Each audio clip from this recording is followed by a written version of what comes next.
of the rocketry going back like the 1930s, 1920s and stuff like that. The rockets were small, it didn't create a big noise level. But as we wanted to go to Moon and Mars and some of the other places, including the space station, we had to hire load rockets,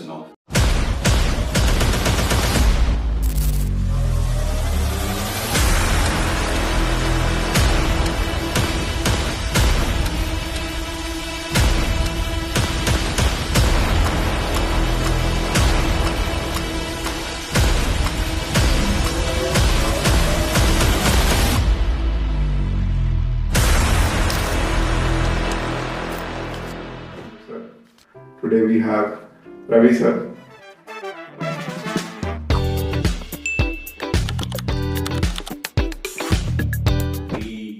I decided to just give up at a time when I was forced out of my uncle's house in America. I literally became a homeless. Everybody goes to the turning point in life, but some people don't know how to manage that.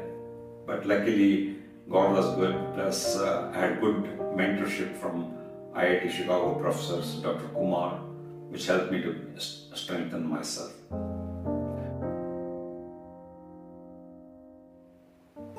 You landed in US in 1975. And you were telling that you were not so good in studies and things like this. And then there was a hustle, is what I understand, that you're doing welding jobs, cold storage, things like this. At what point you felt like giving up, or what made you persist and continue from there? Very good question. First, let me say my full name, Dr. Ravi Margasahayam. I'm a global space ambassador for NASA, and I worked 30 years at Kennedy Space Center in Florida. Today, I want to thank Indian community Franconia, as well as Ramesh Ramanujam and his wife Asha to bring me here to Erlangen and have this opportunity to talk to many students. Like yesterday, we gave a talk in Erlangen, and today this podcast. So basically, as I said, as you said, I decided to just give up at a time when I was forced out of my uncle's house in America. When I literally became a homeless. That was just 3 months after I landed in America. I got admission into IIT Chicago, and I was going to school, and then one day my uncle comes and says, please move out of my house, and we go to the dorm, and we cannot support you all the time. So that really was the turning point. I call it my failure turning point, or something related to similar to that. And then you are really totally in a foreign country with no support, winter months, cold, no job, doing odd kinds of jobs, no money. I just had few $1,000s, but half the money was given to tuition, so I didn't have a place to stay. So my uncle and aunt helped me.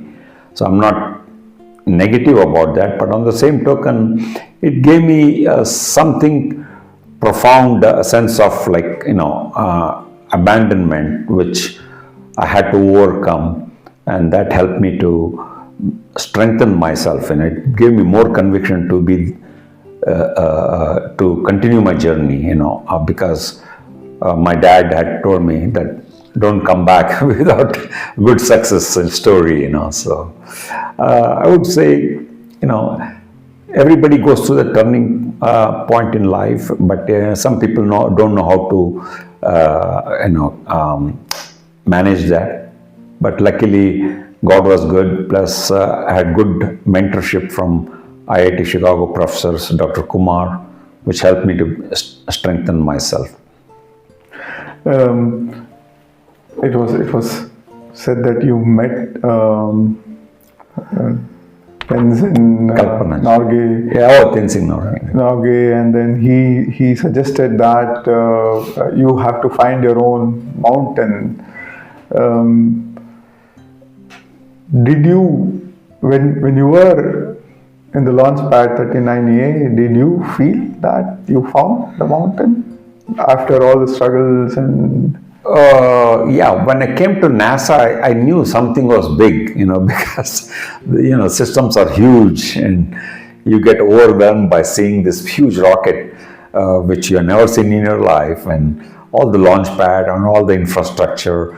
No, I don't think so, because I hadn't done much work and my work was on the ground, and I hadn't touched any part of the universe until my first year, full year in NASA. 89 was my first year, and 90 was my first full year at NASA. So 89 was a half year. And that year really was profound, because I got to launch the first probe to the sun, Ulysses. We launched Magellan probe to Venus. We also launched Galileo to Jupiter and Cassini to Saturn, and then we launched the Hubble. When Dr. Ravi mentioned Ulysses, Magellan, Galileo, Cassini and Hubble, he wasn't just naming spacecraft. He was talking about some of NASA's most historic missions. Ulysses studied the Sun. Magellan revealed the hidden surface of Venus. Galileo explored Jupiter and its moons. Cassini showed us Saturn and its beautiful rings. And Hubble opened our eyes to distant galaxies, stars, and the wonders of the universe. In one sentence, Dr. Ravi described a career connected to some of the greatest space missions in history. So, as a small boy growing up in Mumbai, just watching the skies, heavens, looking at moon and sun, I thought, that's the whole world for me. I never expected to even touch any part of the universe. And in my first year doing that, I think it was something totally profound.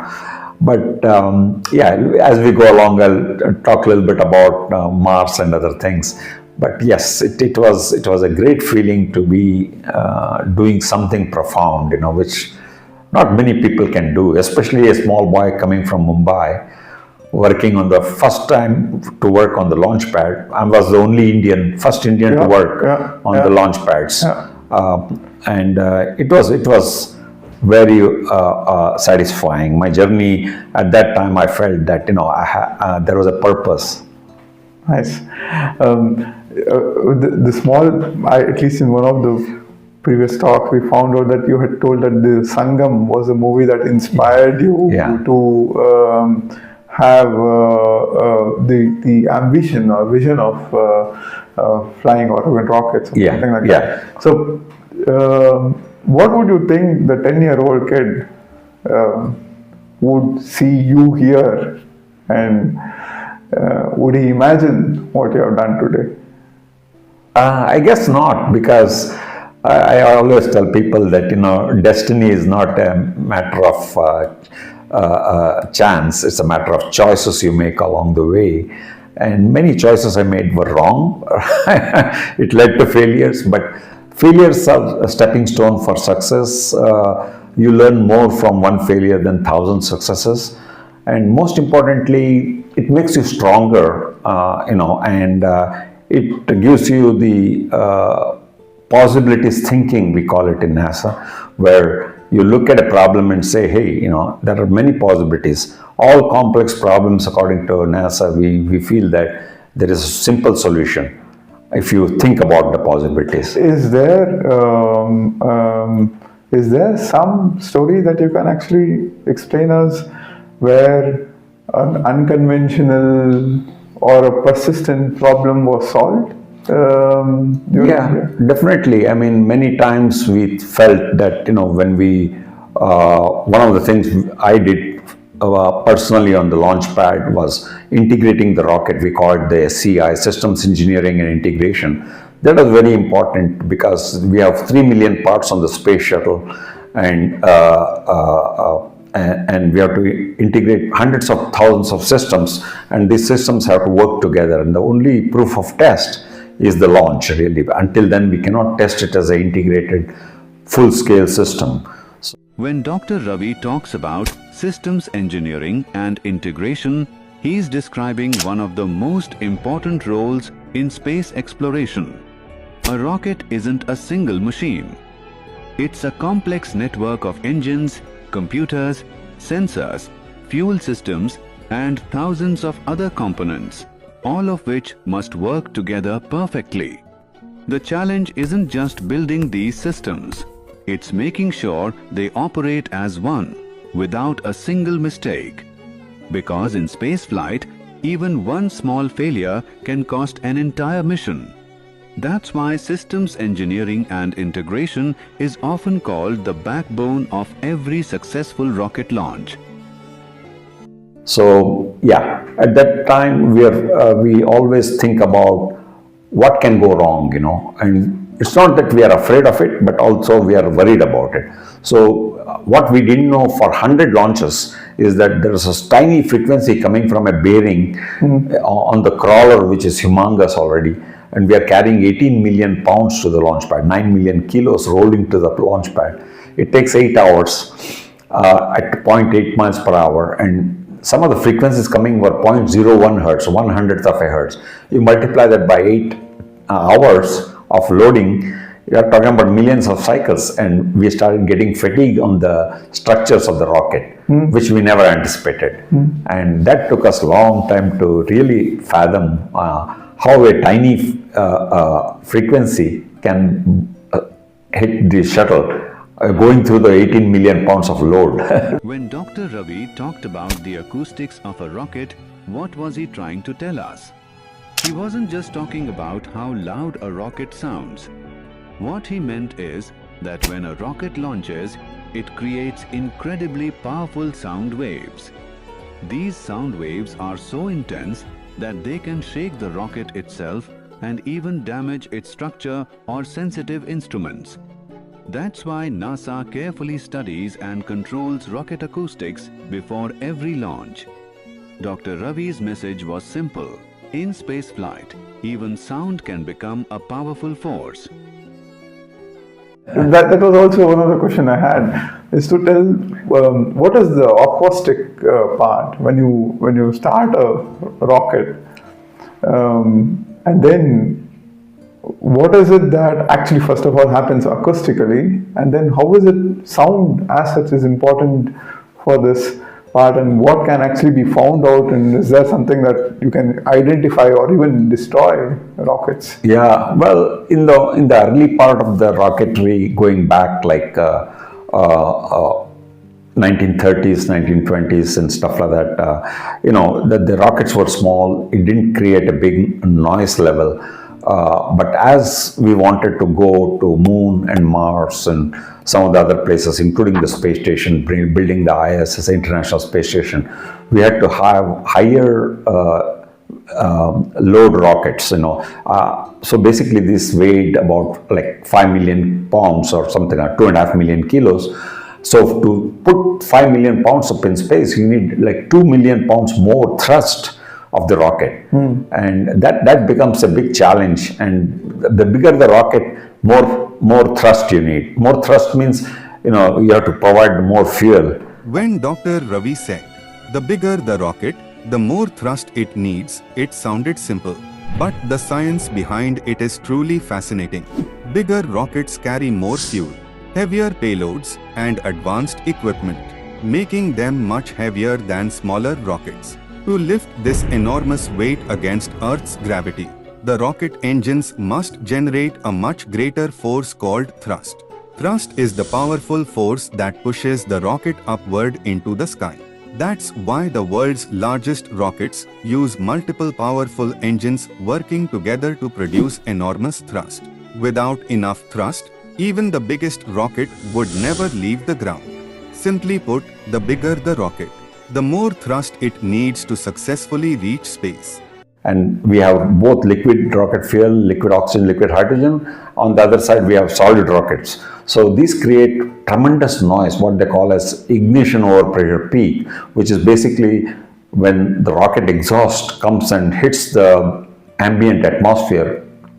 It creates 190 decibels of sound, and sound is like every 6 dB, like a typical airplane produces 130 dB, but by the time it comes inside the cabin, it's much less. Also, rock concert is 130 dB, but we don't, it's not like 190 dB, because every 6 dB increment from 130 to 136, you're doubling the pressure. So that pressure really literally becomes such a humongous problem that we didn't anticipate that. But again, looking at the high frequencies, they're generated at the nozzle exit plane, and as the rocket takes off, they go along with it. And because they have high frequencies, they have very small wavelengths, and they dissipate very faster. Whereas the low frequencies, like 1 hertz, when I say low frequency, I'm talking about below 20 hertz. Below 20 hertz, the human cannot hear. Human can hear only 20 to 20 kilohertz. And these are long, short frequency, but long wavelengths. And all our structures on the launch pad are tall and slender. And so basically you have a lot of resonance. And this resonance kills us, on the launch pad. How was, I'm still fathoming this, the launch pad 39, 39A and 39B are the launch pad which launched humans to the moon. Right. And you worked in those launch Both pads. were, my domain, I was in charge of the structures. How was it on the ground, sir? How did you feel?